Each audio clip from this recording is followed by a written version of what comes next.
Hello दोस्तों, आप सभी का स्वागत है आपके अपने यूट्यूब चैनल अंकित क्लासेस पे। आज हम लोग समचतुर्भुज का लेसन 2 देखने वाले हैं और जो आदमी लेसन 2 देख रहे हैं वो सबसे पहले लेसन 1 को कंप्लीट कर लें, यानी एक बार देख लें, फिर आप लेसन 2 को देखने के लिए आएँ।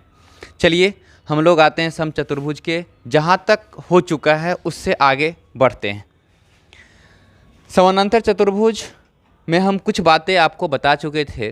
आइए हम लोग अगले नंबर बात पे आते हैं कि अगर एक समानांतर चतुर्भुज दिया हुआ है तो इस समानांतर चतुर्भुज में 2 विकर्ण है। ये ए बी सी और डी एक समानांतर चतुर्भुज है। एक विकर्ण ए सी है और एक विकर्ण बी डी है। ये दोनों विकर्ण की लंबाई आपस में बराबर नहीं होता है। आपस में क्यों नहीं बराबर होता है, उसके पीछे एक रीजन है। आइए हम लोग समझते हैं कि इस दोनों विकर्ण की लंबाई आखिरकार आपस में बराबर होता क्यों नहीं है। तो आप थोड़ा देर के लिए हम ना एक और आपको समचतुर्भुज बना रहे हैं और आप सेम यही लंबाई यही आकृति का एक और समचतुर्भुज बनाएं, समानांतर चतुर्भुज। एक विकर्ण आपका ये लिया गया और एक विकर्ण आपका ये लिया गया। पिछले क्लास हम फिर से बोल रहे हैं, जो आदमी पार्ट 1 नहीं देखे हैं वो एक बार पार्ट 1 पहले देख लीजिए, आपको ज़्यादा बात समझ में आएगा। हम पिछले क्लास में आपको बताए थे कि 2 लगातार कोणों का योगफल वो 180 डिग्री होता है। थोड़ा देर के लिए आप एक चीज बताइए कि अगर ये कोण हम 60 डिग्री ले लें तो ये कोण कितना होना चाहिए? 120 होना चाहिए। त्रिभुज के हिसाब से आप एक चीज थोड़ा सा सोचिएगा, समानांतर चतुर्भुज है तो इसका आमने और सामने की भुजा की लंबाई आपस में बराबर होती है। ये अगर ए भुजा होगा तो ये भी भुजा ए होगा। अगर ये बी भुजा होगा तो ये भी भुजा क्या होगा? बी होगा। आपको पता है कि 2 भुजा और एक कोण अगर दिया हुआ है तो हम सामने का भुजा ज्ञात कर सकते हैं। एक चीज थोड़ा सा देखिए कि हम इस कंडीशन में जो आकृति ये था वही आकृति यहां भी है, और यहां पर आकृति अगर हम लिया जाए तो ये ए है और ये भी क्या है? बी है। आप फिर से एक चीज देख रहे हैं, ये ए और ये बी इस त्रिभुज के हिसाब से देखिए, ये ए और ये बी और बीच का कोण 60 डिग्री, तो ये भुजा हम निकाल सकते हैं। इस आकृति में देख रहे हैं तो ये ए और ये बी और बीच की आकृति अति बीच का जो एंगल है वो 120 डिग्री है, तो हम इसके सामने का भुजा ये भी निकाल सकते हैं। आप खुद बताएं, एक जगह एंगल 60 डिग्री और एक जगह एंगल 120 है। दोनों भुजा की लंबाई तो बराबर है, दोनों जगह ए और बी, वो तो परिवर्तन नहीं हुआ है। लेकिन एंगल जब बदल गया तो सामने का जो भुजा है वो भी बदल जाएगा। जब बदल जाएगा तो आपस में बराबर नहीं हो पाएगा। इसीलिए समानांतर चतुर्भुज में 2 विकर्ण की लंबाई आपस में बराबर नहीं होता है।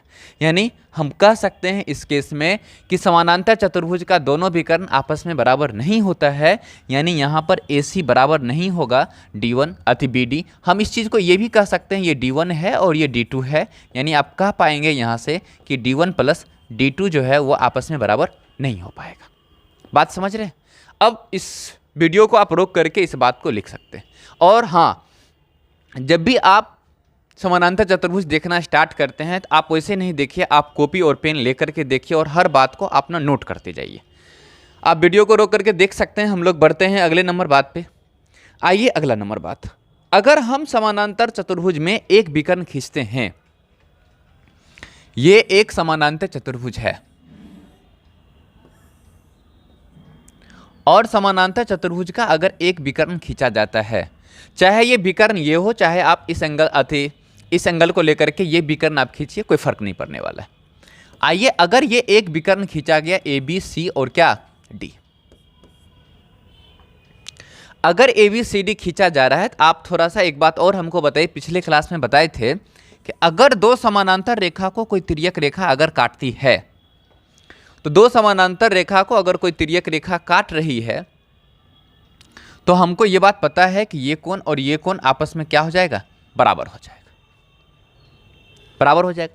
या फिर आप इस चीज को एक बात और हमको बता सकते हैं, आप इस चीज को हटा दीजिए, इसको हम दूसरे तरीका से भी आपको हम बता सकते हैं कि दोनों का एरिया आपस में कैसे बराबर हो सकता है। पिछले क्लास में आपको हम बताए थे कि ये एंगल और ये एंगल आपस में क्या होता है, बराबर होता है। आमने सामने का कोण आपस में बराबर होगा और दो लगातार कोण का योगफल 180 डिग्री हो जाएगा। ये भी कब बात हम पिछले क्लास में आपको बता चुके हैं। अब आप एक चीज बताइए कि ये अगर ए है, या फिर आप इसको हम ले सकते हैं ये अगर बी है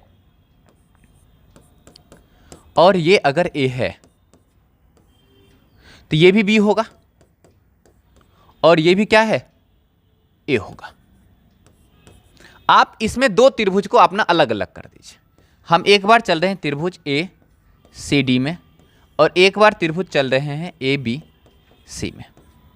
आप क्या देख रहे हैं, इस कंडीशन में ये ए है, इस भुजा की लंबाई सी डी, इस त्रिभुज में देख रहे हैं तो ये सी डी और ये बराबर चलेगा इस त्रिभुज में ए बी के।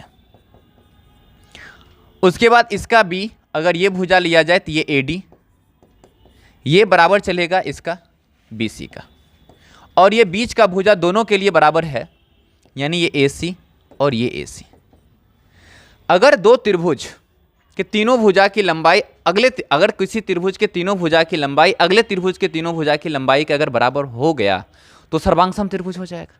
अगर वो सर्वांगसम है, इसका मतलब इस त्रिभुज का एरिया और इस त्रिभुज का एरिया आपस में क्या हो जाएगा, बराबर हो जाएगा।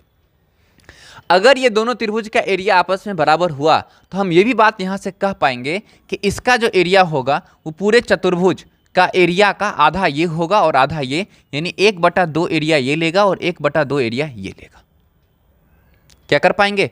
चलिए आप इस बात को नोट कर सकते हैं अगला नंबर में कि समानांतर चतुर्भुज का दोनों विकर्ण, आप अगले नंबर पहले आप इस बात को नोट कर लीजिए। समानांतर चतुर्भुज का एक विकर्ण उसके क्षेत्रफल के दो बराबर भागों को क्या करता है, विभाजित कर देता है। अब वीडियो को रोक करके इसके बाद को लिख सकते हैं। आपको पता है ये एरिया 1/2 होगा और ये एरिया 1 क्या होगा, 2 हो जाएगा। और ये एरिया पूरे एरिया यानी एरिया ऑफ चतुर्भुज ABCD का क्या हो जाएगा, आधा हो जाएगा। आ जाए हम लोग अब अगले बात पे, आ जाइए अगले नंबर बात पे।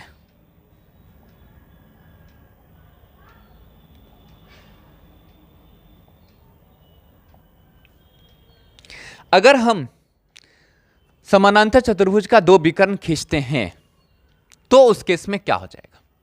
अगर मान लिया जाए एक समानांतर चतुर्भुज हम आपको खींचें और अब ना हम ना दोनों विकर्ण इसमें खींच रहे हैं, एक विकर्ण ये और एक विकर्ण आपका ये।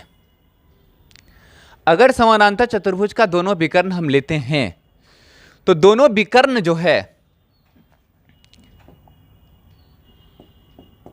समद्विभाजित हो जाता है, यानी इस बिंदु पर जो कट रहा है, ओ पर जब कट रहा है तो दो बराबर भाग में क्या हो जाएगा, विकर्ण कट जाएगा यानी विभाजित हो जाएगा। अब हम इस बात को भी समझते हैं कि ये दो बराबर भाग में विभाजित जो हो रहा है वो किस कंडीशन से विभाजित होता है, यानी ये ABCD एक समानांतर चतुर्भुज है। अब आइए इस बात को समझते हैं। आपको पता है कि दो समानांतर चतुर्भुज में अगर कोई दो समानांतर रेखा में अगर कोई एक तिर्यक रेखा खींचा जाता है तो ये कोण और ये कोण का मान आपस में क्या होता है, बराबर होता है। अगर ये कोण का मान आपस में बराबर हो रहा है तो आप एक बात हमको थोड़ा सा बताइए कि अगर ये एंगल थोड़ा देर के लिए अगर x हुआ तो ये एंगल भी x होगा, क्योंकि दो समानांतर रेखा को अगर कोई तिर्यक रेखा काटे तो ये कोण और ये कोण तो बराबर होना चाहिए। तो ये अगर x हुआ तो ये भी क्या होगा, x होगा। थोड़ा अगले नंबर पे भी हम आ जाएं कि अगर हम इस कोण को y मानते हैं तो आपको पता है ये भी कोण क्या हो जाएगा, y हो जाएगा। अब एक बात को आप थोड़ा सा फिर से समझिए। अगर ये भुजा अगर a है तो ये भी भुजा a होगा। और आप सर्वांगसम का नियम एक और जान रहे होंगे कि अगर दो कोण और उसके बीच के भुजा अगर किसी दूसरे त्रिभुज के दो कोण और उसके बीच के भुजा के बराबर हो जाता है तो दोनों त्रिभुज आपस में सर्वांगसम हो जाता है। तो क्या आप ऐसा बात बोल पाएंगे कि त्रिभुज AOB और त्रिभुज COD आपस में सर्वांगसम है? क्यों ऐसा बात हम बोल रहे हैं कि एक एंगल आपका x, एक एंगल x, एक एंगल y, तो एक एंगल क्या हो जाएगा, y हो जाएगा। और आपका बीच का भुजा ये a है तो ये बीच का भुजा क्या है, a।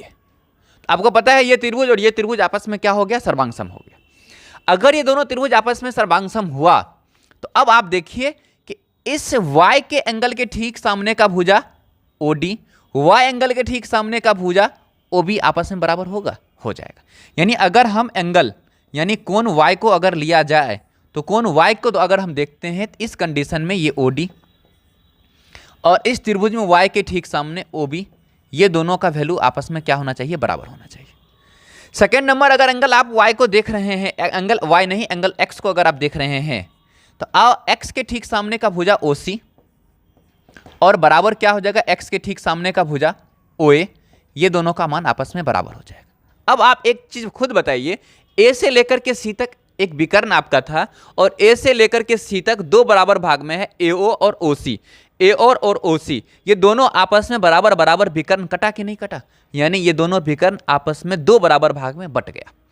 ये भी विकर्ण को आप देख रहे हैं D से लेकर के B तक, तो B से लेकर के O और O से लेकर के D दोनों आपस में ये और ये आपस में बराबर था, यानी दोनों बराबर भाग में ये भी बट गया, यानी ये भी जो है दोनों विकर्ण जो है समद्विभाजित हो रहा है। यानी दोनों विकर्ण जिस बिंदु पर कट रहा है वो बिंदु जो है विकर्ण को दो बराबर भाग में क्या कर रहा है, बांट देता है। तो वही बात को आपको यहाँ पर लिखना है, आपको लिखा हुआ भी है कि समानांतर चतुर्भुज का दोनों विकर्ण एक दूसरे को समद्विभाजित करता है, समद्विभाजित कर रहा है इसका मतलब दो बराबर भाग में विभाजित कर देता है। ये और ये आपस में बराबर होगा और ये आपस में क्या हो जाएगा, बराबर हो जाएगा। बात समझ रहे हैं? अगर आपको वीडियो ठीक लग रहा है, अच्छा लग रहा है तो आप कॉमेंट जरूर कीजिए। आइए हम लोग बढ़ते हैं अगले पॉइंट पर, आप वीडियो को रोक करके इसको आप नोट कर सकते हैं। अगला नंबर बात, हम इस बात को आपको बता चुके हैं कि इसका एरिया जो है दो बराबर भाग में बट जाता है। अब आते हैं कि अगर दो विकर्ण खींचा गया तो दो विकर्ण अगर खींच देते हैं तो उसका एरिया चार बराबर भाग में बट जाता है। वो कैसे बटेगा, इस बात को भी हम आप समझ रहे हैं। अगर मान लिया जाए ये एक समानांतर चतुर्भुज है,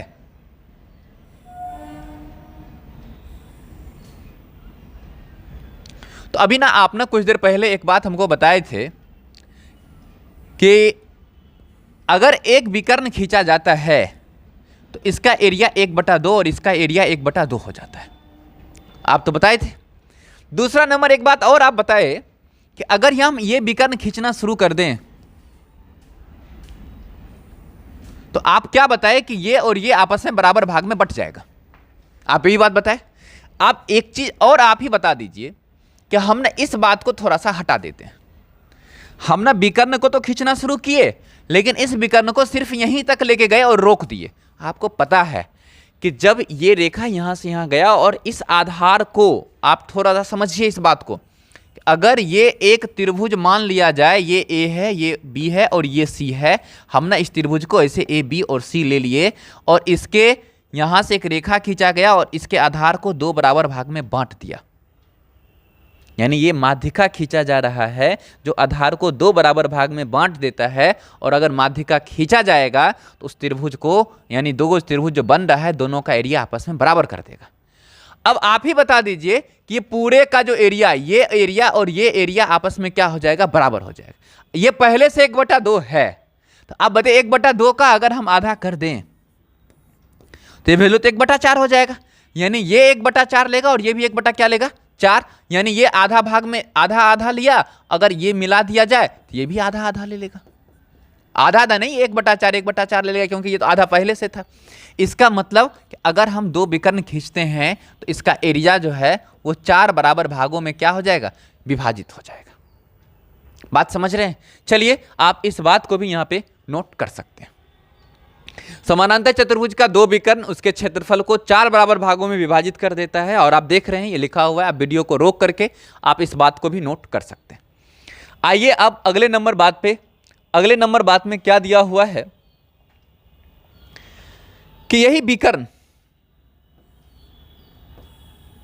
कि ये एक समानांतर चतुर्भुज है।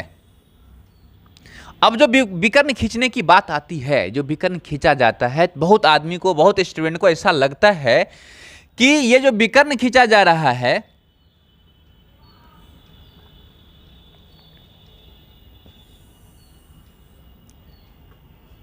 ये जो विकर्ण खींचा गया है ये कोण को समद्विभाजित कर देता है।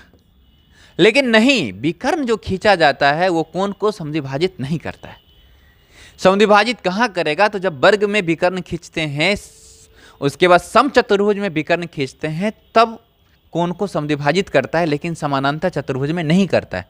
लेकिन अब मेरा मन ऐसा है कि अगर हम इस केस में कोण समद्विभाजित अगर करें तब क्या हो जाएगा, इस बात को आप थोड़ा सा पहले समझिए, उसके बाद हम इस बात पे आएंगे। आपको अच्छे से इस बात की जानकारी होगी कि अगर दो समानांतर रेखा को अगर कोई तिर्यक रेखा काटती है तो एक ही तरफ अंतःकोण का योगफल, यानी एक ही तरफ जो अंतःकोण बनेगा, इसका जो योगफल होगा वो 180 डिग्री होगा। इस बात को तब समझ रहे? तो आप एक चीज बताइए कि अगर ये एंगल थोड़ा देर के लिए अगर 60 हो गया तो ये एंगल तो 120 होगा। अब मेरा मन ये है कि ये दोनों एंगल को कोण समद्विभाजित करवा दें, यानी एक रेखा लेके आए और इस दोनों एंगल के कोण समद्विभाजित करते हुए इसको खींचा जाए और इसको भी कोण समद्विभाजित करते हुए खींचा जाए।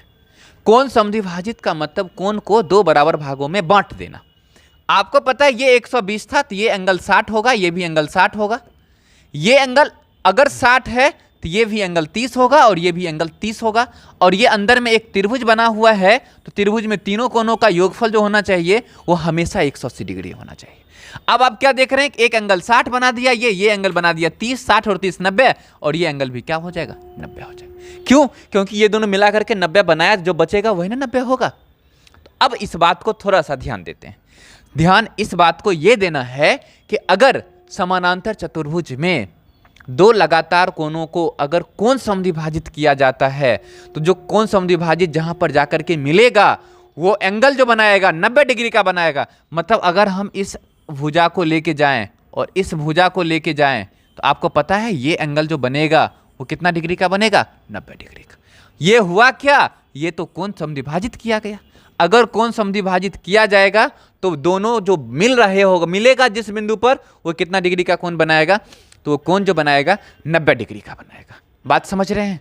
आइए हम लोग बढ़ते हैं अगले नंबर बात पे। अगले नंबर पे नहीं, आपने पहले इसको नोट कर लीजिए। समानांतर चतुर्भुज में दो लगातार कोणों का समद्विभाजक एक दूसरे को समकोण पर मिलती है या फिर एक दूसरे को 90 डिग्री के कोण पे मिलती है।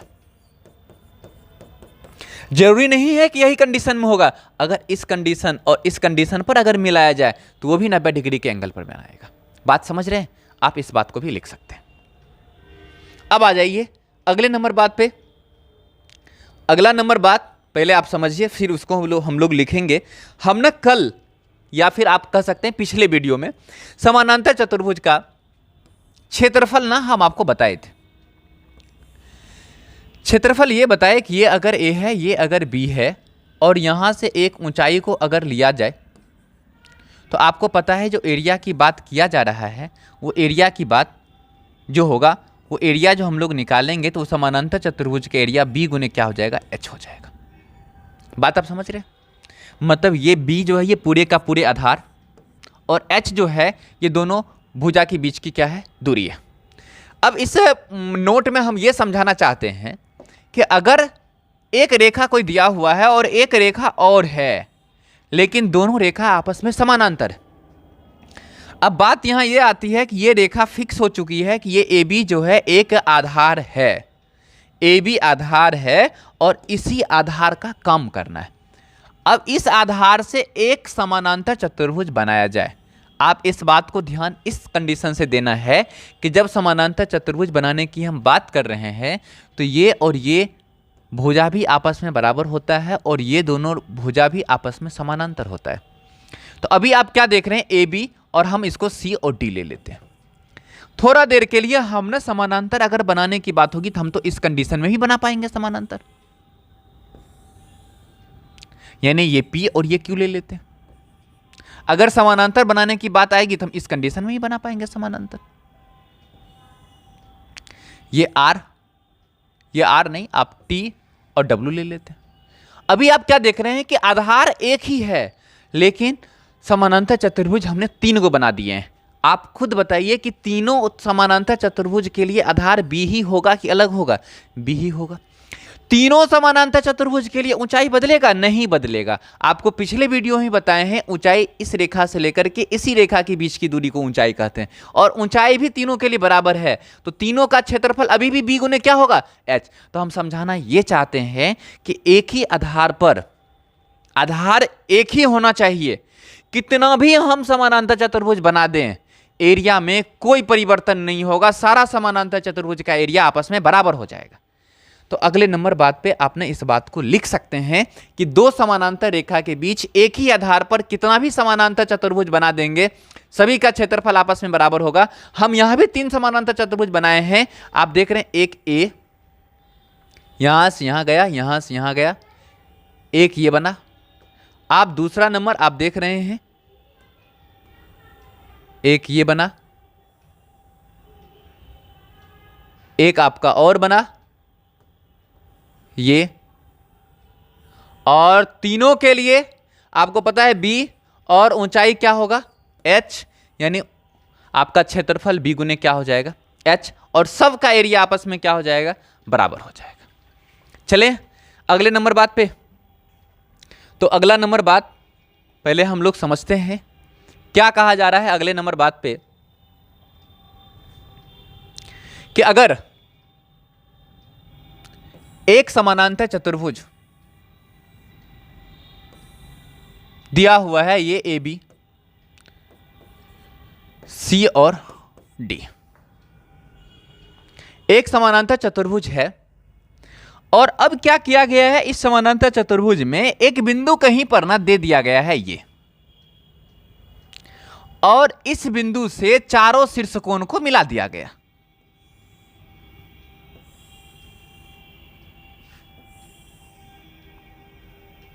आप देख रहे हैं चारों शीर्षकोण जैसे ही मिलाया जाएगा तो आपका त्रिभुज भी तो चार को बन जाएगा। आपको ये अगर ओ दे दिया जाए, ये त्रिभुज 1, पहला त्रिभुज, दूसरा त्रिभुज, तीसरा त्रिभुज और चौथा त्रिभुज, चार त्रिभुज आपका बना हुआ है।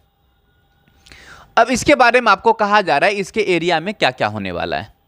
तब हम एक बात को और समझना चाहते हैं कि समानांतर चतुर्भुज अगर ये है, ये पूरे को हम ना बी मान लेते हैं, और आप इस बात को तो कहिएगा ना, ये ऊपर से लेकर के नीचे पूरे जो लेके हम चलेंगे तो इसका जो h आएगा, तो समानांतर चतुर्भुज का जो क्षेत्रफल आने वाला है वो समानांतर चतुर्भुज का क्षेत्रफल b गुने h आने वाला है।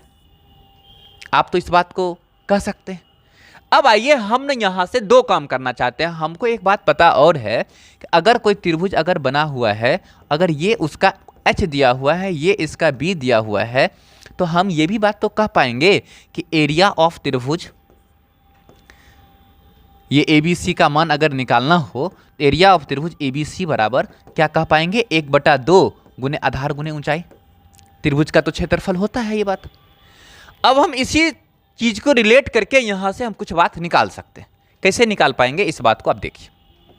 हम यहां से ये करना चाह रहे हैं, इस बात को आप हटाइए, करना ये चाहते हैं, एक बार त्रिभुज AOB में और एक बार त्रिभुज COD में आते हैं, आ सकते हैं। तो आप AOB में अगर हम त्रिभुज में आते हैं तो आप हमको एक बात बताइए, यहां से लेकर के यहां तक को हम ना मान लेते हैं ये है H1, और ये पूरे तो आपको पता है ये अभी भी क्या होगा B। अगर इसको देखा जाए तो ये आधार B है और ऊंचाई H1 है, तो इसका क्षेत्रफल 1/2 गुने B गुने H1 होगा। अगर त्रिभुज COD में हम लोग आ रहे हैं तो आप एक चीज और बता दीजिए कि अगर COD में आते हैं तो यहां से लेकर के यहां तक की दूरी को हम मान लें H2, मान सकते हैं। अगर मान रहे हैं तो ये दूरी जो होगा ये 1/2 गुने B और गुना में H2 होगा। अब एक बात आपको और बताना पड़ेगा, क्या हम लोग ये H बराबर, ये पूरा H यहां से लेकर के यहां तक H जो है, क्या ये H बराबर बोल पाएंगे H1 प्लस में H2? बोल सकते हैं ना। अब आइए, अगर इस दोनों त्रिभुज के एरिया को अगर हम ना जोड़ दें, दोनों के एरिया को अगर जोड़ दें तो 1/2 गुने B तो कॉमन आ गया, और ब्रैकेट में क्या आएगा, तो H1 प्लस में क्या आएगा, H2 आएगा। अब फिर से आपको बताना पड़ेगा 1/2 गुना में भी H1 प्लस H2 का मतलब क्या, तो H1 प्लस H2 का जो मतलब है वो खाली H है, क्योंकि दोनों को जोड़ेंगे तो वो उसका ऊंचाई हो जाएगा, तो दोनों को जोड़ने पर ये ऊंचाई आ गया। फिर से एक बात, B गुने H क्या, तो B गुने H जो है ये चतुर्भुज का क्षेत्रफल, बट्टा 2 का मतलब क्या, चतुर्भुज का आधा। इसका मतलब ये कि इस दोनों का योगफल, इस दोनों के एरिया का योगफल पूरे चतुर्भुज का आधा होगा। आधा होगा तो आधा बच भी तो गया, आधा बच गया तो आधा तो ये दोनों लेकर चला जाएगा।